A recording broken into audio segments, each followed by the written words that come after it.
Bienvenidas y bienvenidos, mi nombre es César Soto, estás en la reflexión semanal que compartimos en este espacio que llamamos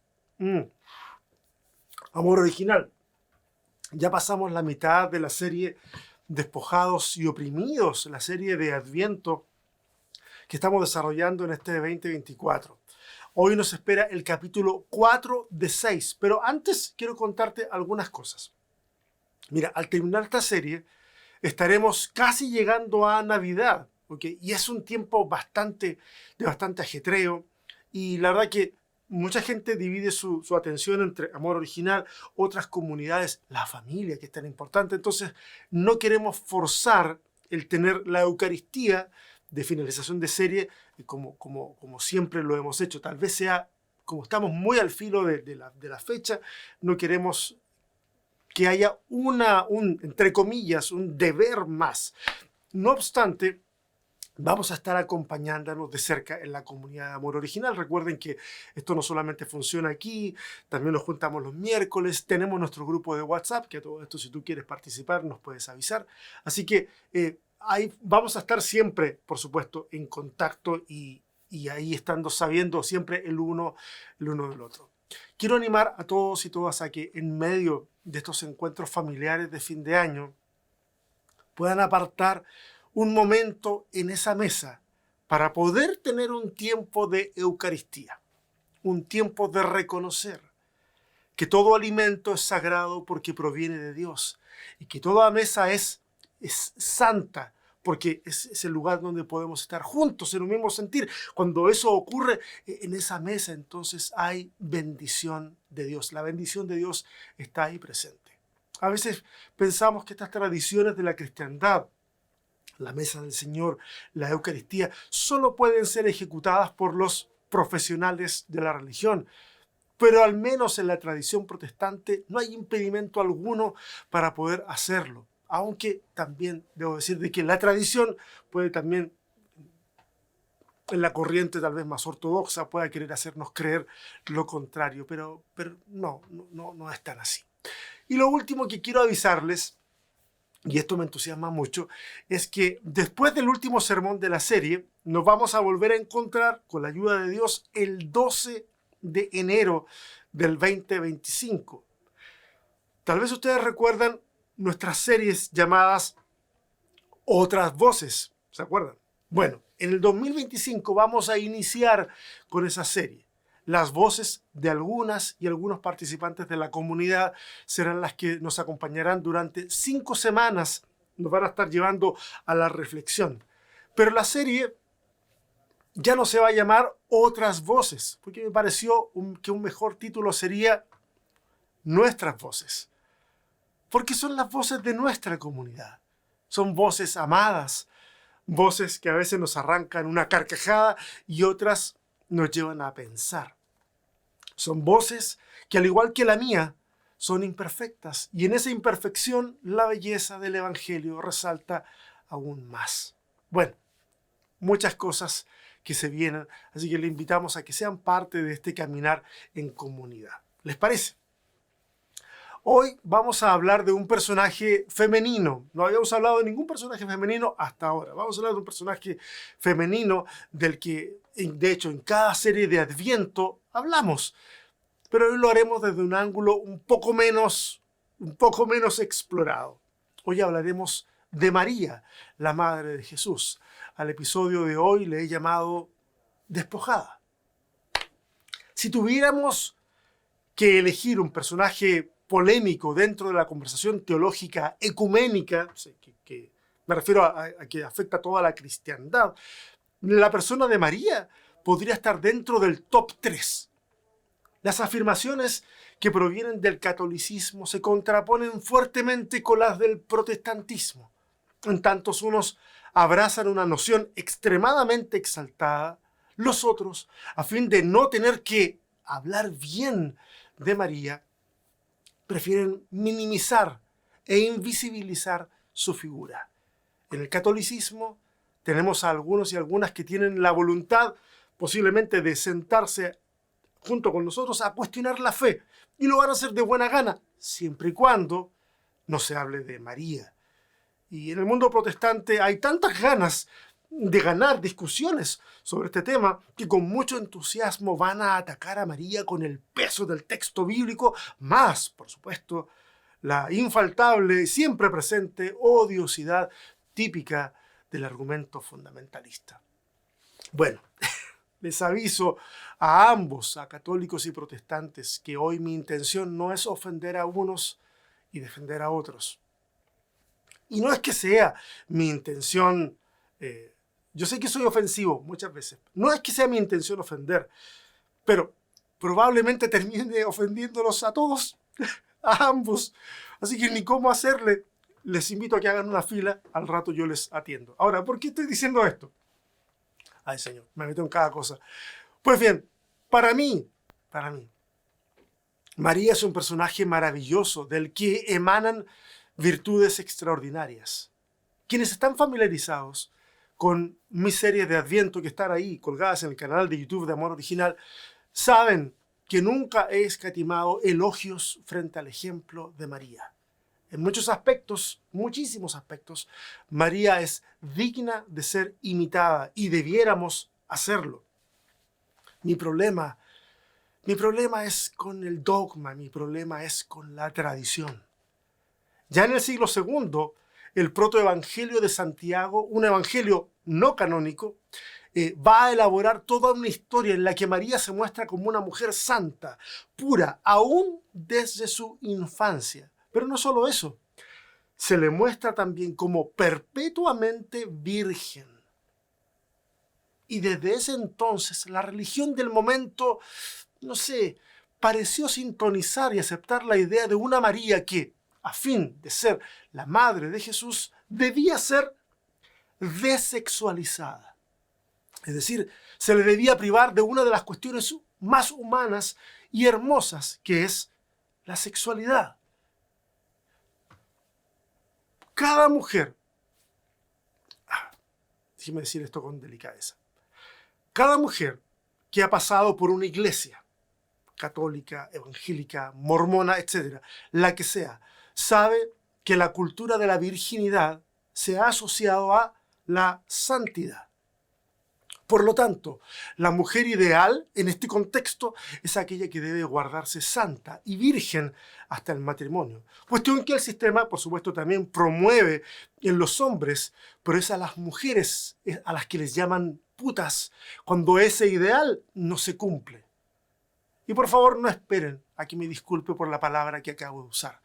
Creo que hay un momento y un lugar para este tipo de palabras y creo que este era uno de esos.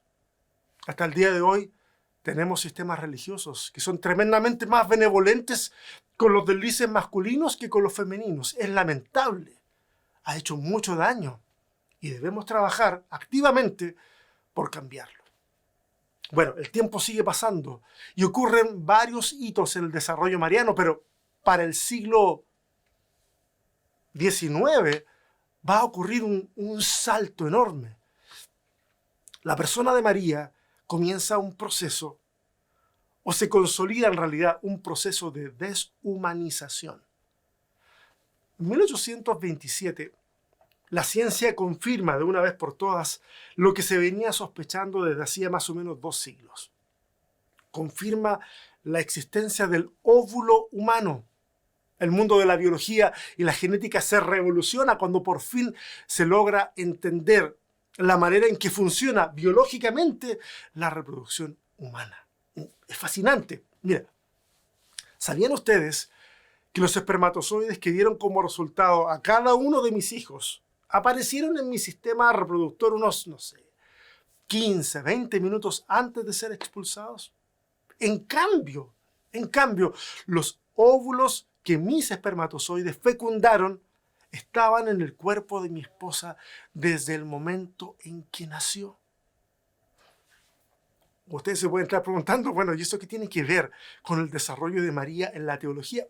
Ok, buena pregunta, pero es sencillo de explicar. Si para que exista una concepción debe unirse un óvulo con un espermatozoide, entonces María tuvo que haber aportado el 50% de ese material genético. Pero eso significaría, de acuerdo al dogma, que de alguna manera María entonces cargaba la maldición del pecado original. ¡Qué terrible! Solución. Ok. 1827 fue el descubrimiento. 1854 el Papa Pío IX declara el dogma de la Inmaculada Concepción. Es decir, que María fue concebida sin experimentar el pecado original. Luego, en 1950, el Papa Pío XII va a declarar el dogma de la Asunción de María, que dice que María, al momento de morir, fue tomada en cuerpo y alma y llevada al cielo. María no solo es resexualizada, no solo es despojada de su sexualidad por la tradición, también es paulatinamente deshumanizada hasta hacerle llegar al cielo en cuerpo y alma, todo por defender el dogma. Amigas, amigos, negar la humanidad común y silvestre de María, crear este andamiaje dogmático para preservar su honra, entre comillas, es perpetuar la idea de que lo humano no sirve, que lo humano es corrupto, insuficiente, indigno, que el placer es una cuestión que no se compatibiliza con la santidad. Y yo sé que eso es lo que hemos escuchado toda la vida, que somos indignos, que no merecemos el amor de Dios, que nosotros merecíamos estar clavados en la cruz, etcétera, etcétera. Todas expresiones provenientes de una cultura que gusta de explotar la culpa y la vergüenza. De ahí viene de ahí. No viene de lecturas más saludables del texto bíblico. Haríamos bien en aprovechar estas cosas que estoy diciendo para replantearnos también algunas cosas que tienen que ver con nuestra fe. Católicos y protestantes hemos maltratado a la persona de María a través de nuestras tradiciones y dogmas. Pero bueno, ¿qué dice el Nuevo Testamento de ella? Tal vez recuerden el ejercicio que hicimos la semana pasada con José, en donde nos preguntamos qué es lo que el texto del Nuevo Testamento tiene para decir y nos pusimos a investigar. Bueno, hoy vamos a hacer el mismo ejercicio y vamos a partir preguntándonos qué nos dicen los primeros registros de la tradición cristiana sobre María. Cuando vamos a las cartas de Pablo, que es lo primero que tenemos, mediados de los 50, principios de los 60, vamos a ver que de ella no se habla. Pablo parece desconocer las tradiciones que tienen que ver con ambos padres de Jesús. Lo vimos la semana pasada con el tema de José, lo vemos ahora con el tema de María. Lo único que se dice de ella es que, lo que dice Pablo, por lo menos en Gálatas 4:4, va a decir que en el momento en que se cumplió el tiempo, Dios envió a su hijo, nacido de mujer, nacido bajo la ley. Lo único que se dice de la madre de Jesús es que es mujer. O sea, apuntar a lo obvio. Pablo no parece conocer ni siquiera el nombre de la madre de Jesús. Es curioso. Entonces, de Pablo no obtenemos nada. Eso nos deja la siguiente fuente más temprana, que es Marcos, el primero de los evangelios. Bueno, ¿qué dice Marcos? La semana pasada vimos que Marcos, que es un texto de la década del 70 aproximadamente, carece absolutamente de narraciones que tienen que ver con el nacimiento de Jesús. Que en efecto en los otros evangelios donde hay narraciones de ese tipo, es donde más vemos a María. Pero a diferencia del caso de José, Marcos no guarda silencio sobre María. Hay silencio sobre José en Marcos, pero sobre María se dicen un par de cosas. Hay dos menciones en las que al menos el mundo de la academia está de acuerdo en que en el Evangelio de Marcos se hace una alusión a María. La primera es en Marcos 3, verso 31 en adelante. Y debo decir que, bueno, lamentablemente esa referencia no es la mejor, porque se muestra que María y los hermanos de Jesús han ido en búsqueda de Jesús porque piensan que tiene, ¿cómo decirlo?, goteras en la azotea, que se le fueron los pollitos para el monte, que ha perdido la cordura. Eso es lo que piensan de Jesús y por eso van a buscarlo. No me crean, vayan y lean. Marcos 3, del 31 en adelante, un poquito atrás sería mejor todavía. La segunda mención está en Marcos 6, el verso 3, en donde se refiere a María, pero se refiere a ella como mero indicador referencial.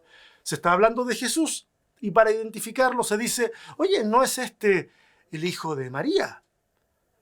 Que entre paréntesis, hablar de alguien así en el mundo judío de la época es bastante curioso. En el contexto judío habría sido más adecuado haberlo llamado el hijo de José, incluso si José estuviera ya muerto. Y cuando uno lee ahí se puede inferir que el tono de todo ese pasaje, miren, vayan y lean Marcos capítulo 6, vayan, léanlo. El contexto y el tono no es el más cordial. Al contrario, parece haber un intento de denigrar a Jesús. Tema para conversarlo el miércoles tal vez, así que tomen nota y lleven sus preguntas el miércoles, que este miércoles sí vamos a tener la conversación comunitaria. En pantalla que nos está acompañando Efraín, cofundador de Amor Original. Está con nosotros Efraín y también después vamos a tener la conversación todos juntos en esa reunión de Meet. Así que, por favor, miércoles 9 p.m. hora de Chile, nos encontramos ahí en una conversación comunitaria. Ya cuando vamos a Mateo, un texto de los 80s, tenemos todas las referencias relacionadas al nacimiento. Pero que ahí ya tenemos nacimiento. 4 referencias en total, todas muy pasivas, ya que en el caso de Mateo, José acapara toda la atención de la narración.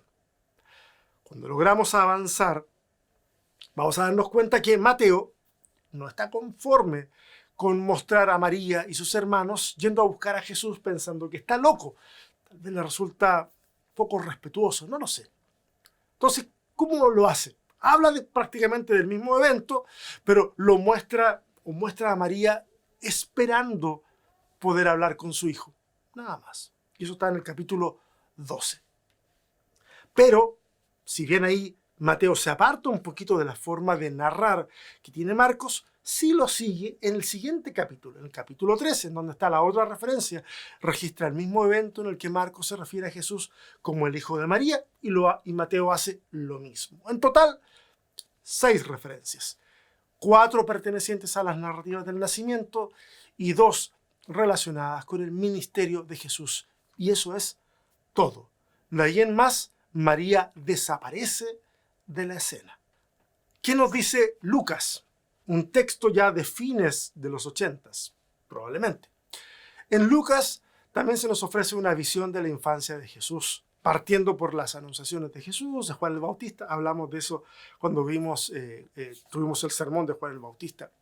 Y esas referencias se van a extender hasta el capítulo 2 con el relato de Jesús en el templo cuando tiene 12 años. Ahí están las más numerosas menciones a María, 5 en total. Luego de eso, Lucas solo la menciona una vez más, en el capítulo 8, versos del 19 al 21, en donde el evangelista también registra ese hecho incómodo de Marcos, en donde piensan de que está loco, pero siguiendo tal vez a Mateo, o pensando de la misma forma en que Mateo lo piensa, simplemente muestra a María, muestra a su madre, sus hermanos, queriendo hablar con Jesús. Y eso es todo, absolutamente todo. En resumen, Pablo no nos dice nada. Los sinópticos, por otra parte, nos dan detalles del tiempo de la infancia de Jesús y una referencia no tan amable en donde María y los hermanos de Jesús van a buscarle. En Marcos se nos muestra que lo buscan porque piensan que Jesús se ha vuelto loco y en los otros evangelios simplemente lo buscan porque quieren hablar con él, por alguna razón. No se mencionan las motivaciones de esa búsqueda, pero los 3 evangelios sinópticos nos van a decir una misma conclusión. Nos dicen de que Jesús zanja esa búsqueda, en Mateo, Marcos y Lucas, la va a zanjar diciendo, mi madre y mis hermanos son los que hacen la voluntad de Dios. Palabras más, palabras menos, eso es lo que dicen los 3 evangelios. Mateo, Marcos y Lucas no nos dicen absolutamente nada de María estando presente en los últimos momentos de Jesús o presente en la resurrección, nada. Esa narración la encontramos en Juan, por lo menos la de estando presente en la crucifixión. Y aprovecho para recordarles algo muy importante, que lo digo constantemente, pero no hace daño decirlo una vez más. Cada evangelio debe leerse e interpretarse dentro de los márgenes de ese evangelio, del que están leyendo. Si en Marcos, interprétalo en Marcos. Si en Mateo, interprétalo en Mateo. Cada vez que nos encontramos con, entre comillas, material nuevo en otro evangelio, debemos preguntarnos por qué ese autor está incluyendo eso ahora. ¿Por qué lo está incluyendo ahora? Ignorado por el resto, incluido ahora. ¿Por qué? Debemos hacernos esa pregunta y no simplemente pensar que tenemos, ahora tenemos más datos para armar una mega narrativa en donde simplemente apilamos información pensando que estamos complementando la historia. Cuestión que no estamos haciendo. Pero lo hacemos, intentamos hacerlo.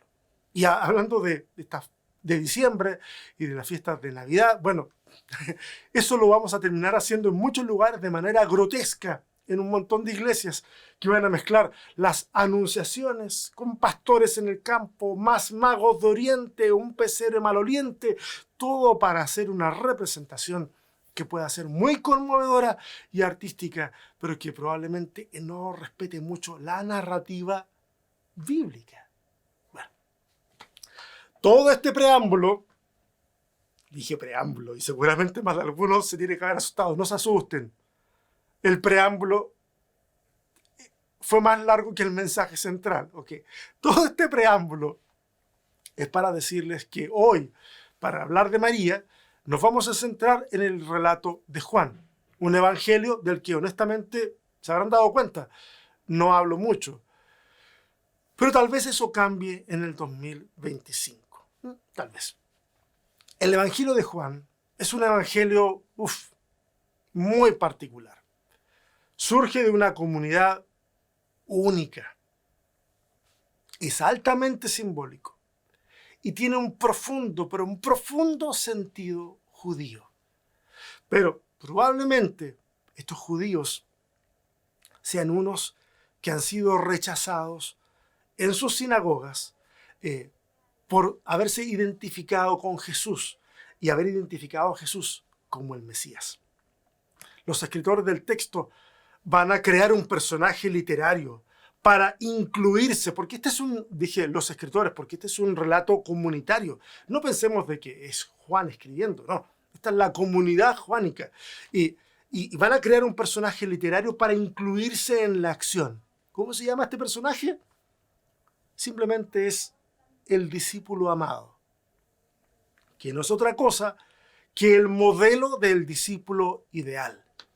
En Juan vemos que los típicos antagonistas de Jesús, los fariseos y los saduceos, acá son reemplazados casi en su totalidad por la expresión los judíos. Como la expresión es tan amplia, así como los judíos, esto hizo que lamentablemente este evangelio fuera muy mal usado durante siglos, ya que alimentó discursos antisemitas.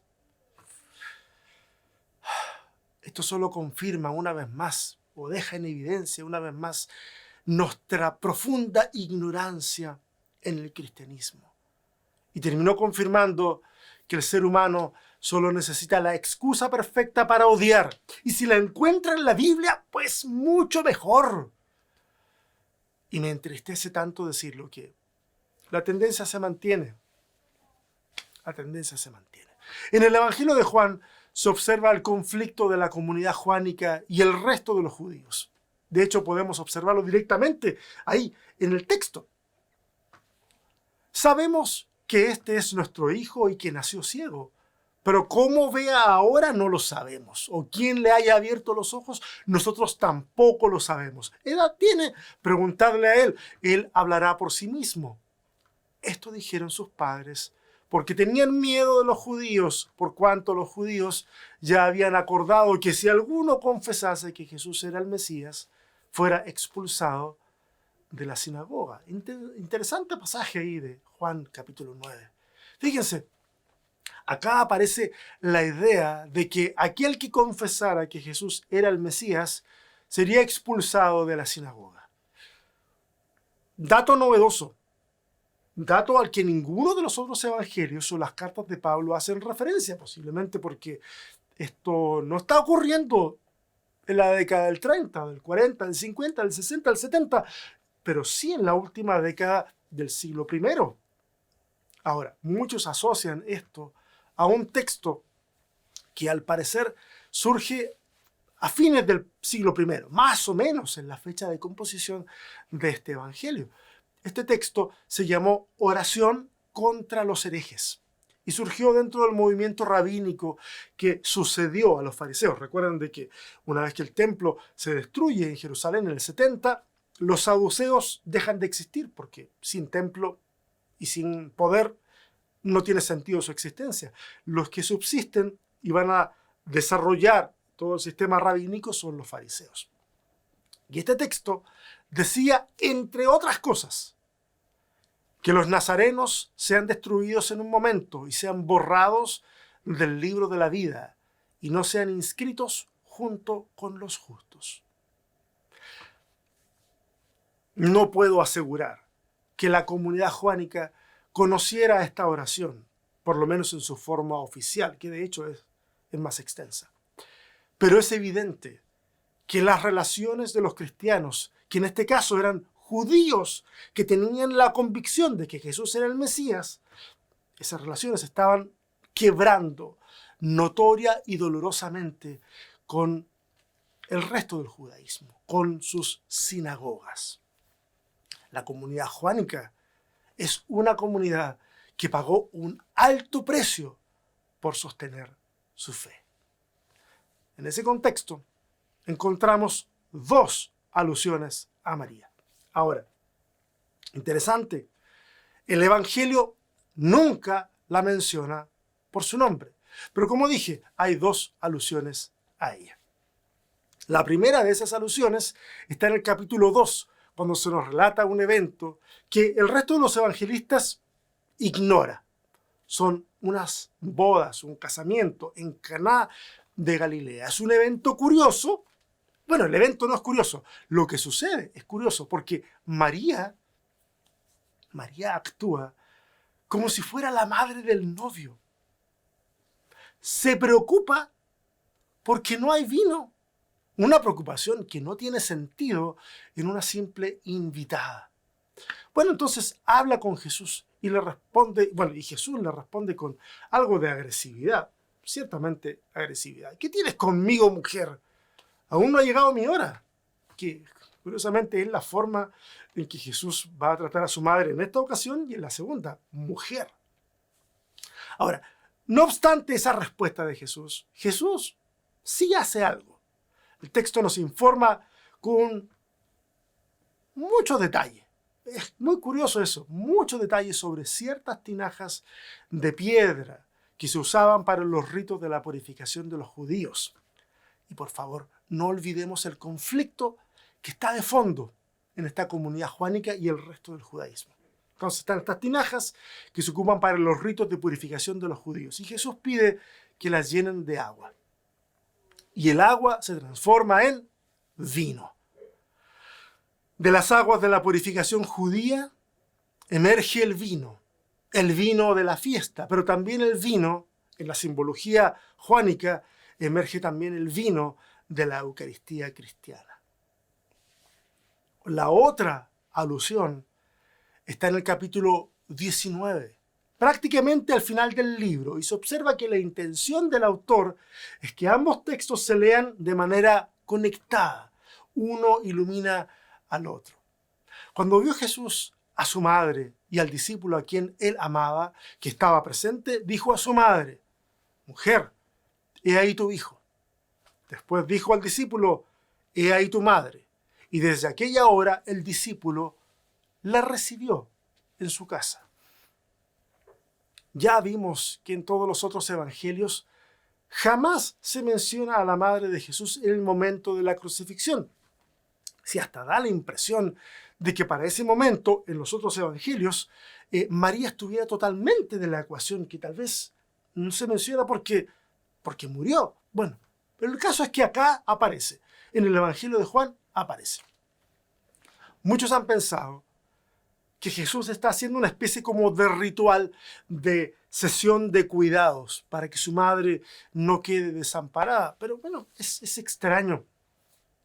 Porque los evangelios nos han hablado, nos han dejado más que claro que María tiene más hijos.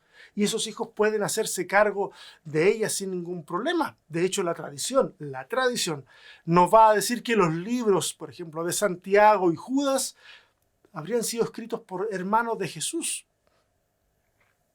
Ellos debían haber velado por su madre. Entonces el ritual que algunos quieren ver no tiene mucho sentido. Entonces, ¿cuál es la idea? La idea es leer estos eventos, y este evento en particular, de manera simbólica, que es tal vez como la comunidad juánica quería que se leyeran. Y en ese contexto de la comunidad juánica, no habría sido extraño interpretar que estos personajes y este evento, que no aparece en ningún otro evangelio, María y el discípulo amado, son personajes simbólicos en el relato. El discípulo amado, símbolo de esta nueva fe, el cristianismo. Y María, como símbolo del judaísmo, que en el texto aparece antagónico a la comunidad juánica. Al discípulo le dice: he ahí tu madre. No olvides de dónde has salido. No olvides cuál es tu herencia.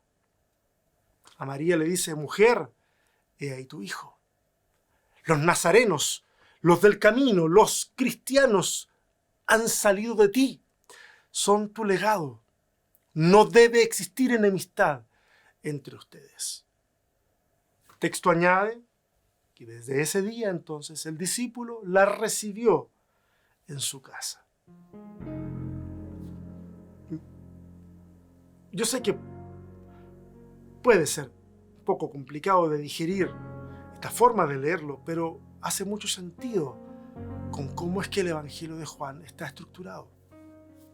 El relato nos muestra a María dentro de una narración de reconciliación, dentro de un relato que nos dice: oye, dejen de hacerse daño, dejen de excomulgarse los unos a los otros, dejen de querer imponerse los unos a los otros. Y saben, frente a tanta polarización que vemos hoy en día, no solo en el mundo de la religión, que de por sí ya es un desastre, sino que además lo vemos en el mundo de la política, en donde cada polo se quiere alzar por sobre el otro con una superioridad moral que al mismo tiempo denosta y rebaja al otro. Y acá todos somos culpables, izquierdas y derechas. También vemos esa polarización en la forma en que nos relacionamos en la vida, en sociedad. Mira, no sé si han salido a la calle, pero pareciera que todos andan a la defensiva y a la ofensiva al mismo tiempo. Listos para atacar, listos para defendernos en todos los lugares. En la vereda, en la calle, manejando en las redes sociales. Y para colmo de males, estamos en diciembre. Un mes que va acumulando más y más estrés. En este contexto necesitamos reconciliación. Necesitamos ver de dónde hemos salido y necesitamos ver a quienes han salido también de nosotros, para dejar de vernos como enemigos, sino como parte de un tejido social, espiritual, que necesita con urgencia de armonía. Los opuestos no necesitan ser enemigos. No podemos dividirnos o seguir dividiéndonos entre nosotros, los de la razón, y el resto, los equivocados. Esa no es la forma de construir nada, de construir sociedad, familia, comunidad, shalom. No es la forma, no lo es.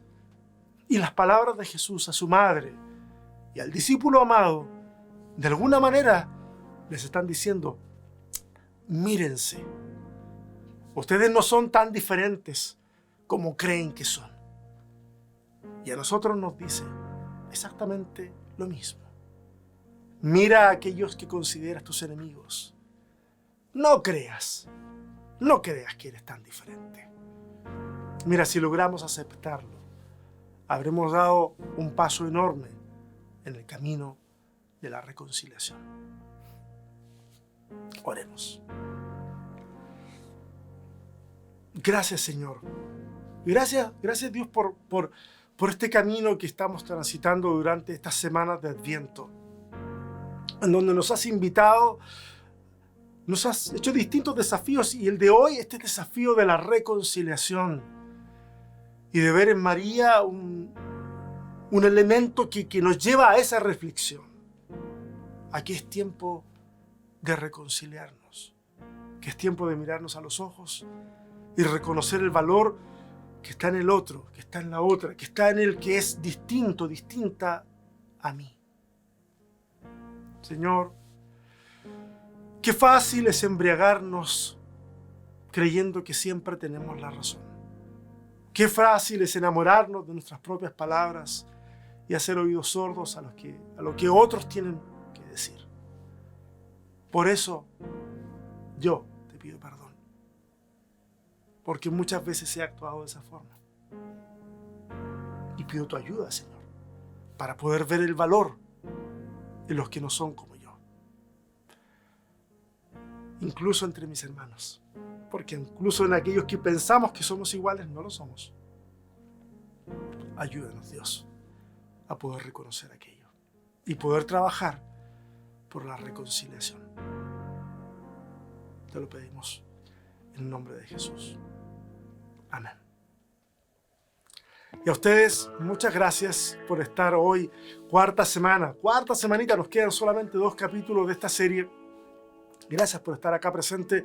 Le mandamos un saludo muy apretado a Ingrid, que después de 37 años de trabajar, de hacer ministerio en México, regresó a su tierra, regresó a Suiza.